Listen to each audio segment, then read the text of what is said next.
you listen to like entire albums? Oh yeah. Okay. Like my favorite albums, I can sing you every song. I know the next song coming up. Front to back? Oh yeah. Yeah. For sure. I always got stuck. I don't know if it's like an ADD thing but I always got stuck around track like 5 or 6. And it's like, that's enough. Switch it out. For me, if somebody's making an album, it's because they're telling a story. So I need to hear the whole story. I need to understand it. Totally agree. And I've missed out on what now are like some of my favorite songs because they've been like track 9 or track 10. And it's like, when you're driving around and you hear 5 or 6 songs in a row, Sure. it's like, well, I'm done. You're ready to move on. And also, back then, and I say back then, like 90s, 2000s, Sure. those bands like front loaded the album because they knew you were going to do what I did and Yeah. listen to 6 songs.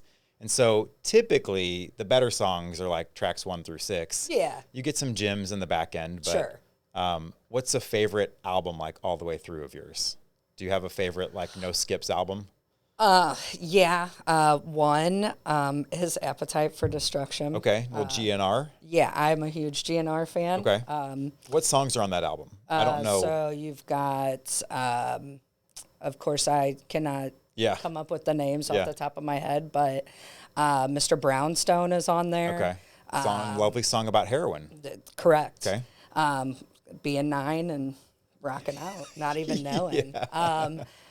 That's definitely one. And then I'm a huge Kid Rock fan. Okay. So pretty much all his CDs I can sing front to end. Like even like Devil Without a Cause, the first one? 100%. I can tell you that's a no skip album for me. Yeah. That is front to back. I mean, like Fist of Rage is on the back end of that. What a great album. Yeah. I remember the first time I heard that song. We're the same age. How old are you? 40. Okay. I'm older than you. Uh-oh. You were really young because I think I was like 7th or 8th or 9th grade when that came out, maybe. Yeah. Like mid 90s. But anyway, I remember thinking that was Rage Against the Machine. Oh, really? Well, because I just heard the song and I'm like, is this new Rage Against the Machine? Yeah. And then you find out it's Kid Rock and. I was listening to him, which I should not have probably. Yeah. When he was a rapper. Yeah. With the cassette, and I think it was called Early Biscuits Morning. and Gravy okay. or some BS like that. Okay. And it was a cartoon cover. Yeah. And definitely should have. So you knew about it then? Oh, yeah. How did you find that album then? Okay. So here's background story. My family is all young having kids. So when I was born, I was the first grandchild. Okay. My grandparents were only in their 30s. Oh, So wow. my aunts and uncles are like my siblings. Gotcha. My mom was the oldest. She had my mom at 15. Okay. So then there was a kid every year for the next 3 years. Then there was like a 2-year space, then uncle, then my last aunt. And then me Gotcha. and my last aunt are only 9 years apart. Okay. So I don't look at them as like my aunt and uncle. Yeah. They're like brothers, sisters, stuff like that.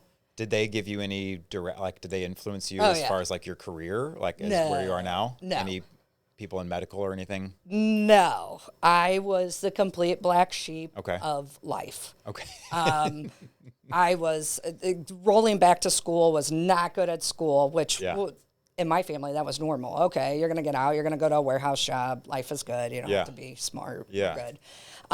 But I didn't want to take that direction. Okay. And when I was in high school, I didn't have I wanted to be an actress. That's just where my mind was. But I didn't. I had tried out for commercials and did things, and it didn't pan out.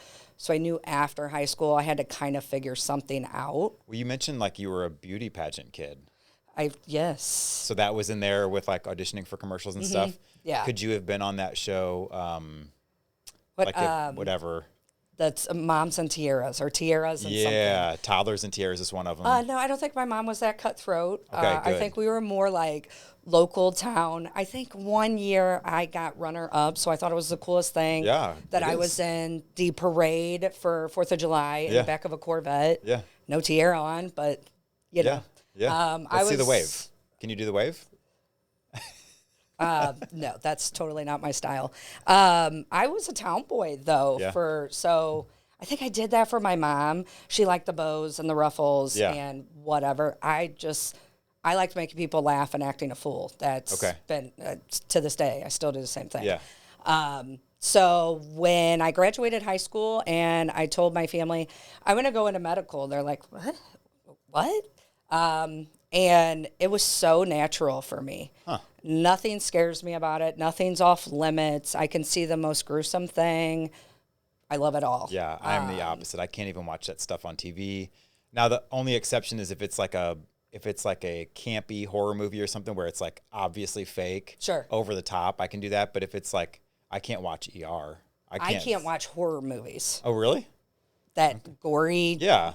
No, that I can't do that. Really? No. Okay. But you could do it in real life. Oh, yeah. Okay. For sure. Like, if I pulled up on an accident, somebody had been shot, like, I could totally pull them out, rescue, save.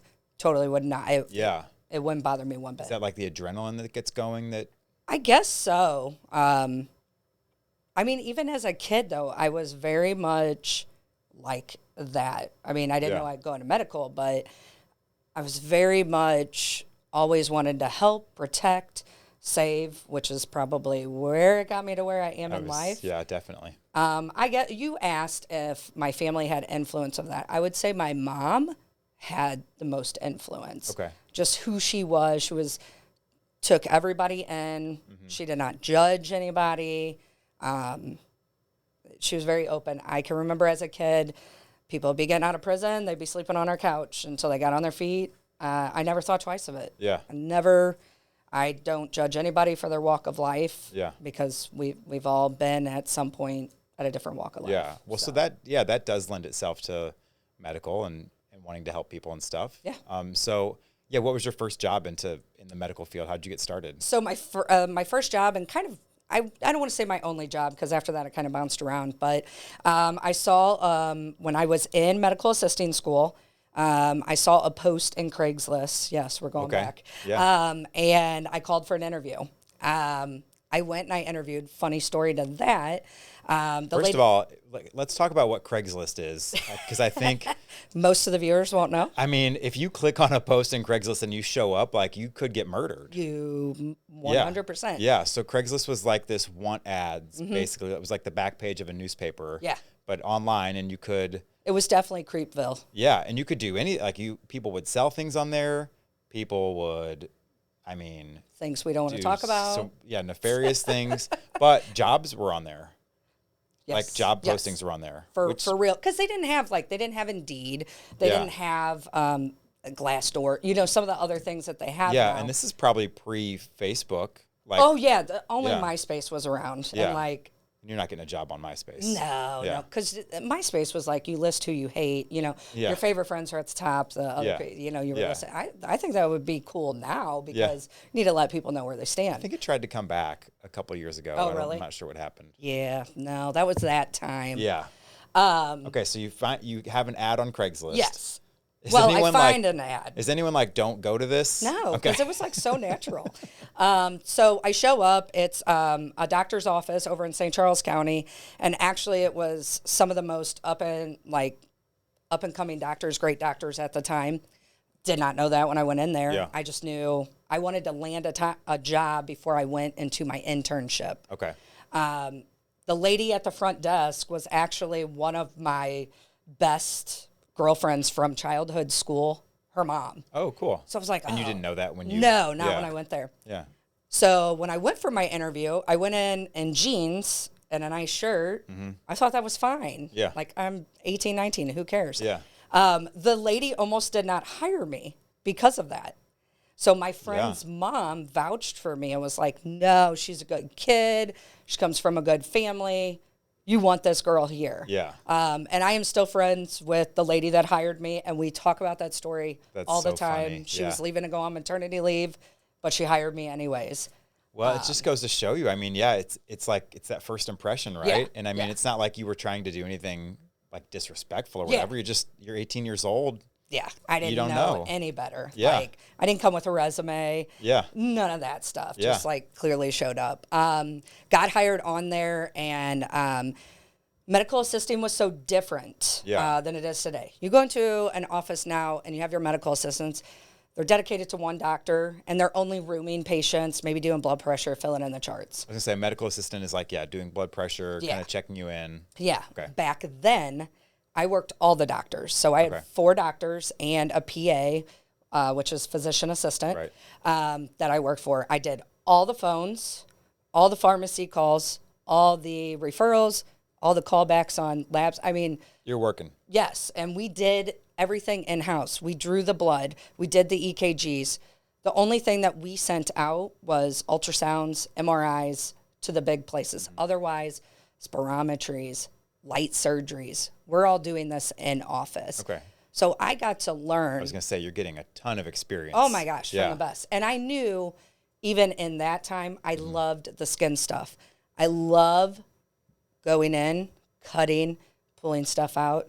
Dr. Pimple Popper, I'm right there for it. Love it. God. So I knew that I loved all that stuff. Yeah. I stayed in that job for almost 10 years. Oh, wow.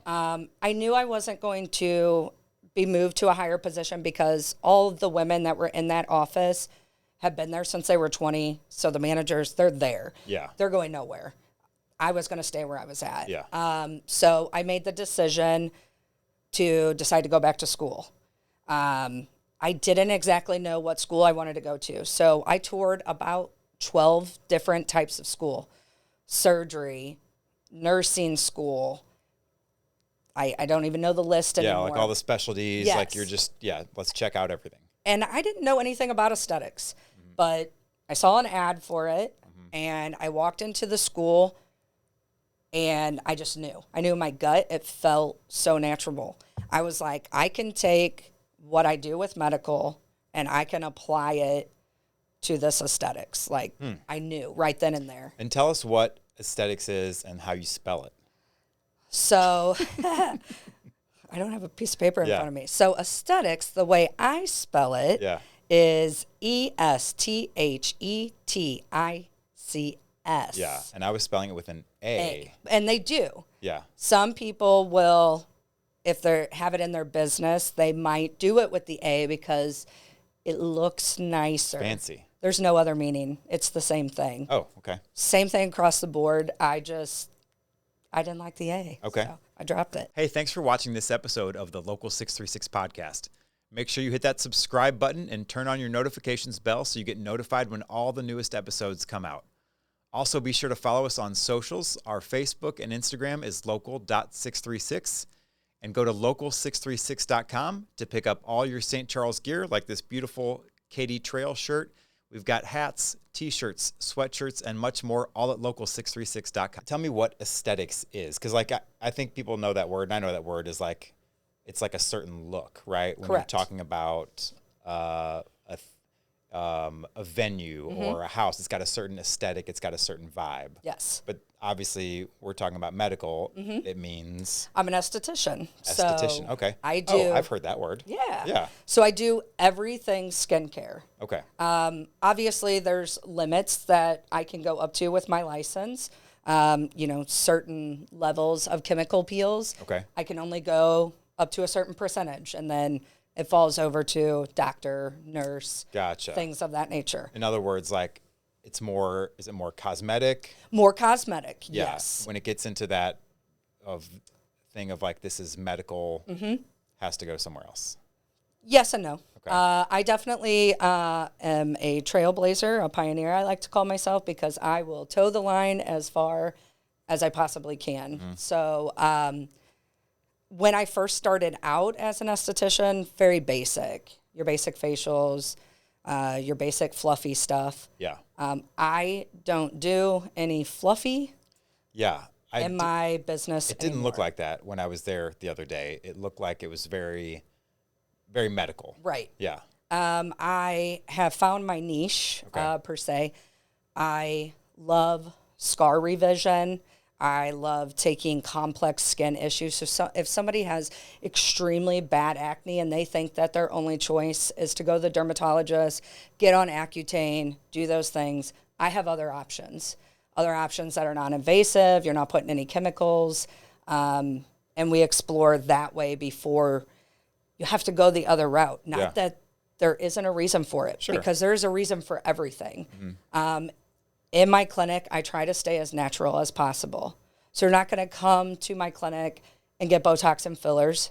Not that there's anything wrong with it, but I would like people to age naturally and not have the effects later on, or maybe somebody might have allergic reaction to some of these products and it really messes their face shape up or any of those things. Yeah. So I try to give them other options to slow the progression, but age naturally. I like that. So that's what I like to do in my You practice. said that you loved like the scar stuff. Like, why do you love that? What makes you love that? I love anything that is challenging for me. Okay. I don't like things that are easy. If it's easy, I get very bored. Okay. The reason I love scars, I have quite a few scars myself, so I'm able to mess with things and understand how things work, how they can semi-heal, and how you can make the aesthetics look better. There you go. Scars are stories too, right? They are stories, and it's, I'm not here to take away somebody's story, but they may be positioned on somebody's body that is uncomfortable.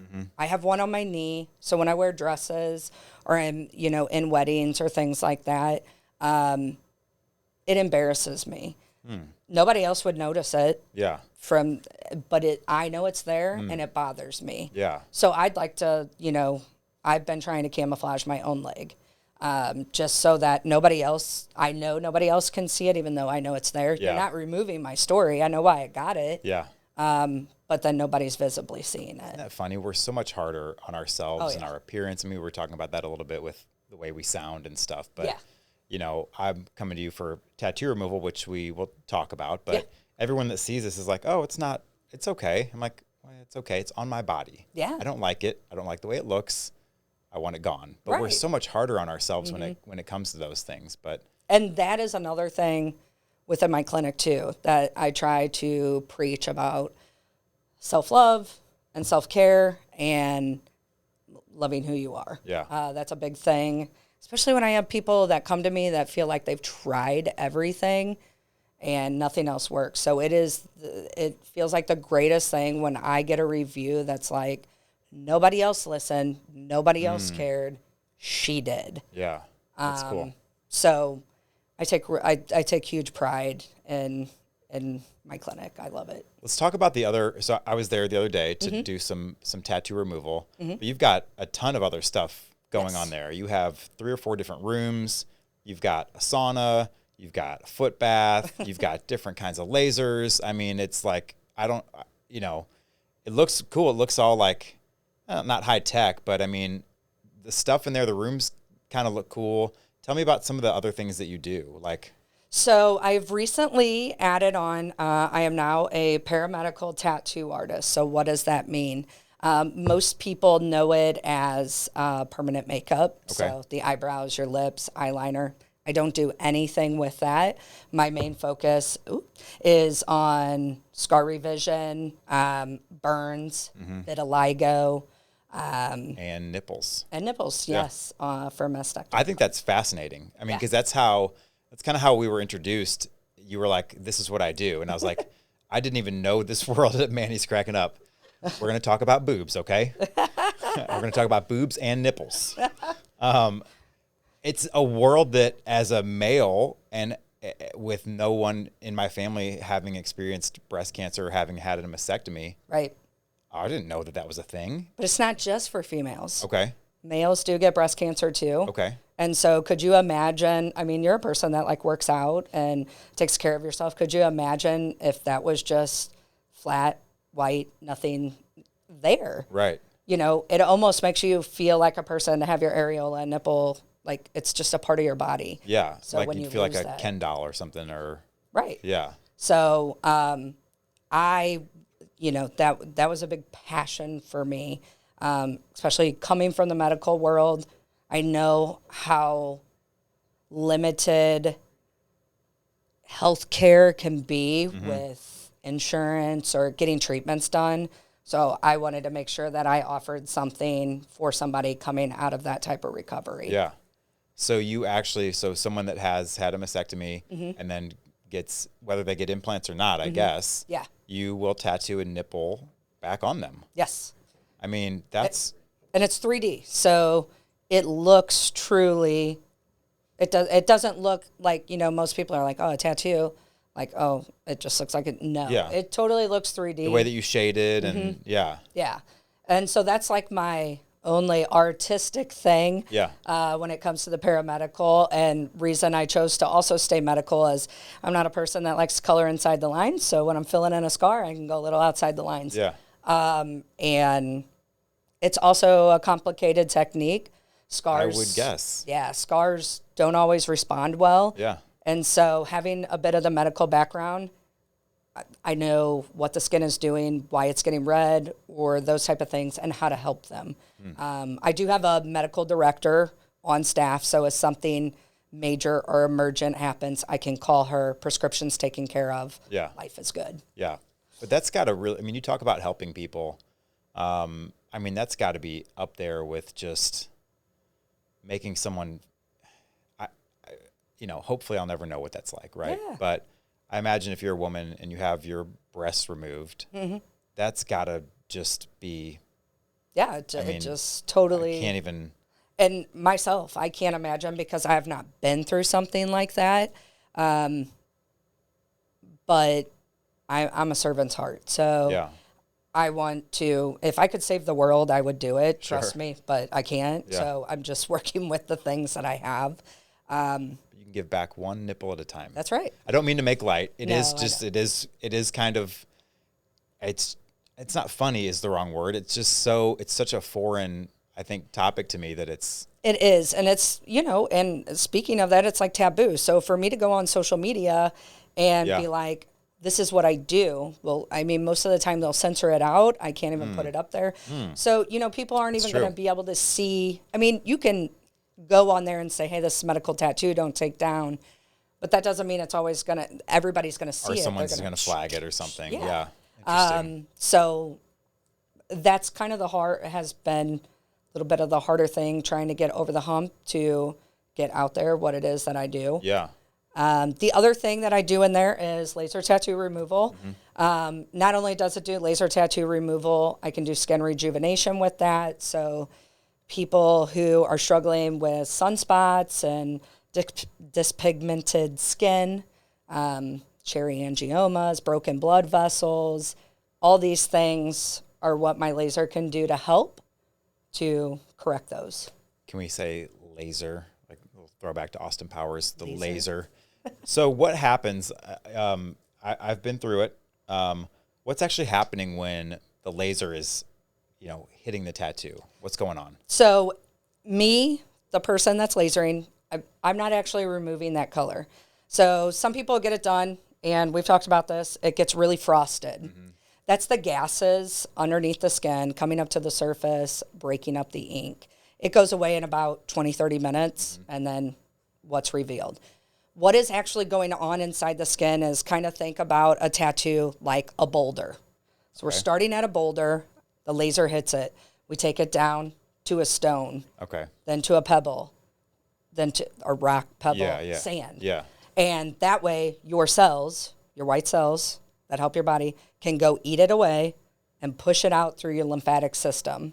So the healthier you are, the better you take care of yourself, keep up with all those things. Getting tattoo removal, it will move faster. Yeah. So it's actually like breaking the ink up under your skin Correct. and putting it. Then it's in your body. I mean, that's has nowhere to go, right? So it's in your Correct. body. So that's why it's important to Definitely stay hydrated. Yeah, and- stay hydrated. Detoxing is good, meaning like exercise, walk, run, sweat.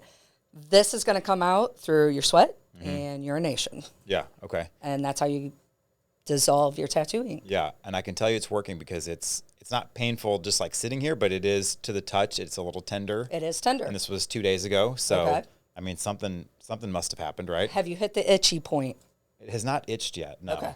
So that's another like level down the road. Okay. Some people get it earlier on. Sometimes it comes later. but it can be real itchy because things are doing things underneath the skin. It takes a total of about 45 days or so for it to cycle. So the outside may look like it's doing absolutely nothing. Internally, it's doing all kinds of things. So I can only see you at the earliest every 6 weeks. Okay. Some people have to be pushed longer. It depends on how they're healing. If they get a blister, the goal is not to get a blister. Sure. But it happens. Yeah. And so we have to wait for those components to heal to then hit it again. Yeah. Let's talk about some other services because I think that sauna was, I don't know if I'm saying even the right thing. Was it a sauna? Yeah, an infrared sauna. An infrared sauna. Yeah. Tell me about that. So I actually brought that in because I had issues myself as a person. So my primary care doctor prescribed that for me to use. Okay. I don't detox well, so I don't sweat too often, although that's kind of changed with this hormonal stuff. Okay. But I don't detox well, and I don't produce B vitamins very well. So that was one of the things that she said for me to use on a regular basis because I used to swell up and add at least 10 to 12 pounds on myself daily throughout the day. And so since I use that and use it 2 to 3 times a week, I'm doing it a little less now because I don't swell. But it got rid of all my swelling. I sleep at night now. My mood is much better. It helps with all of those things. And I saw like different colored lights in there. Do those do different things? It does. That, okay. Yeah. So that's your chromotherapy, and each light targets a different thing. So speaking of red light, people talk about red light therapy all the time. This is what's inside there. Red light therapy is good for healing, making wounds turned over, do all those things, helping with stress and anxiety. If you go to a blue light, that's more to kill bacteria. So if you're prone to acne or different things, eczema, psoriasis, you want to sit under like a blue light. You want the mixture because you want to heal. Yeah. But there's just different lights and they target different things. So does it get warm in there like a sauna too, or is Yes. it just lights? It gets warm in there like a sauna. You do sweat, but it's Okay. an invisible and it's a dry heat. So when you go to a sauna at like a workout place, you can't breathe because there's so much fog in the air and different things like that. This is invisible and it's dry, and so you can breathe and you can sit in there. So it's actually just getting hot. Okay. And you don't always have to go to the highest level to even sweat. You can stay very level and you're still getting all the things that you need. So is it a combination of the sweating and the lights that are on you that Yes. kind of work the magic? Yes. Okay. And those lights, what are they doing? They're activating Different things within your body. Okay. Different cells to produce different things and help push things through, help you detox. Yeah. What do you say? Like it sounds, because I've heard about like the red light therapy. I've seen the patches you can put on. I mean, it seems like it's a little hokey. No. Like it seems like it's like, I'm going to put this patch on and it's going to activate these things. Like, If I could put up before and after pictures, like even beyond the sauna, yeah. the red light therapy is, I can't even begin to speak so highly of Okay. it. I have corrected so many people with just utilizing LED light therapy, and that's for scar revision, acne, pigmentation. It just takes time. It takes more time than, going in and getting something burnt off or cut off. Yeah. You have to have the patience, Yeah. but it does work. Yeah. And Well, it's way better than getting something cut off, right? Like I would Correct. rather, but we're in a world where people don't have patience. They wanted it yesterday. Yep. And if it's going to take 6 weeks to see something change, it's hard for them to wrap their head around that. yeah, that makes sense. Okay. And then you've got a new foot bath, which Yes. looks just disgusting. Yeah, but it's gross. Let's talk about that. So the ionic foot bath, that's also another detoxer. So Okay. I'm really huge on the detox within my clinic too, because with the tattooing, there's probably going to be some people that come in that probably aren't the healthiest outside of doing stuff. Yeah. This is another layer that once they've healed, like within 7 days, hey, come back in. Maybe they don't want to get hot, but they'll sit in a chair with maybe a little massager, put their feet in the water, and it will just help their lymphatic system push out the stuff. Now, some people think that's hokey pokey too, but I did it on myself and I saw what came out. Yeah, I've seen that before. Do you get like the black? I mean, I've seen so like I the strips on your feet. Yeah. That's not what this is. No, you're just like as if you were getting a pedicure. You're just going to soak your feet in some warm water. You're going to sit there for 30 minutes. So it's a good time to zen and just chill out. But what the water does, so the ionic thing that's in the water, it's a piece of equipment. Some of that does turn the water a different color. Okay. Because the salt and the ionic, it's creating some of that change. Yeah. But then some of it is due to what's coming out of your body. So some people's look brown, some look black, some have bubbles floating on top, and they all mean different things. Okay. But, you know, there's a lot of people that also think that's hokey pokey too, but I'm here to tell you I did it, and my hip pain went away. It's back now because I haven't done it again. Okay, yeah. But short term, like, I could get up and I could go walk the next day, and I felt good. Wow. So I'm, you know, a true believer in all this stuff. Yeah. Okay, and then, so you've got Essential Rejuvenation Medical Aesthetics, Irma, however you want to spell it. Sure. You've got a great location. You're right there on the service road in O'Fallon, East Terra, West Terra. I always get them mixed up. I'm East Terra. East Terra. I'm the dumb one-way street. Yeah, it is a little tricky to get to, but if you GPS it, you can find it. Yeah. But it's going 70 west. It's on the right-hand side if you're going west. Yeah. If you're familiar with Metro Lighting, my building butts up to that. Yeah. So all this is a lot. Yeah. You're doing a whole lot, but there's more. Yeah. You've got a nonprofit wrapped into this. So talk about that. Yeah. So kind of to back up the story, just a smudged. When it comes to the spa, I don't really like to use spa because it sounds fluffy. Well, it does sound like you're going in and you're going to have like a spa day, but no, you're going to get shot with lasers and you're going to get, a foot bath. Yeah. I'm definitely not, you're not relaxing with me. Yeah. We're correcting things. To back it up a little bit, I was my mother's caregiver for 12 years. So at the age of 27 is when I had to take over the role of being her caregiver. My mom was diagnosed with Parkinson's when she was 47. And the first couple of years were totally fine. She was her normal self, but she had a very aggressive form. And within 4 to 5 years, wheelchair bound, couldn't do things for herself, was starting to be incontinent, just a lot of different moving pieces. Still had her wits about her, so we could have a conversation and she could help with her medical things, but she needed me there to kind of decipher a lot of different things, and it just became more and more over the years. So I put my career on hold. I migrated around to different jobs and built other people's practices up for many, many years. During COVID, my mom was in a nursing home and obviously couldn't see her during 2020. And unfortunately, my mom passed away in December of 2020 due to other various reasons, not because of her Parkinson's. And it set me in kind of a tailspin. So I had opened up the nonprofit January 2022, but I didn't know exactly what I wanted to do with it. And I went through a lot of emotions, grief, anger. But there are 3 components that I always kept with that, was that I wanted the shamrock to be part of my logo because it stands for faith, hope, and love, which are my 3 pillars of the nonprofit.